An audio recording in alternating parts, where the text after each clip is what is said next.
आरोपी आहे, केव्हा ही घटना घडली होती, कशा प्रकारे केली होती आणि घटने चोरी. बरोबर आहे. फिर्यादी पार्टी लॉक करून बाहेर कार्यक्रमासाठी गेले होते 1 तारखेला.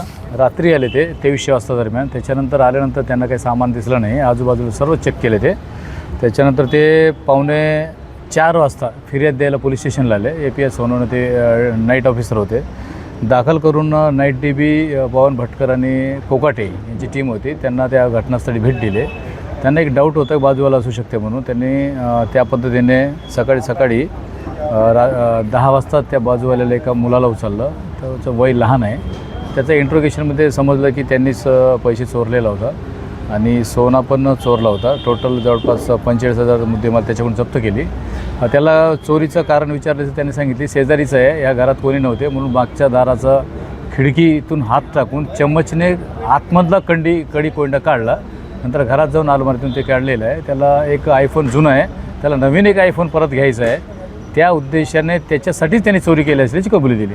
नाही, बरोबर आहे. गुन्हा दाखल होताच स्पॉट व्हिजिट दिलेले आहे. त्यांनी 1 तासात तर क्लिअर झालं, पण तो 6 तासाच्या आतमध्ये मुद्देमाल पण रिकव्हरी केलेले आहे आणि जो विधी संघर्षित बालक असल्यामुळे त्याला पालकांच्या ताब्यात दिलेलं आहे.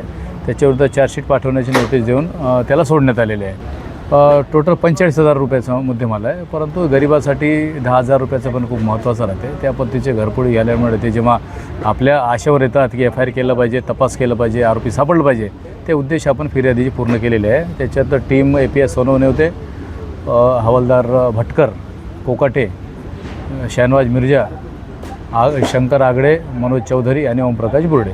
बरोबर आहे. गोपनीय माहिती पण होती. चोरीपैकी काही पैसे तो आमलेटसाठी अंडे पण विकत घेतला होता आणि त्याचा बाकी पैसे जे लपवून ठेवला होता जशाच तसे 500 रुपयाचे बंडल्स, ते त्याच्यात तो आयफोन घेणार होता.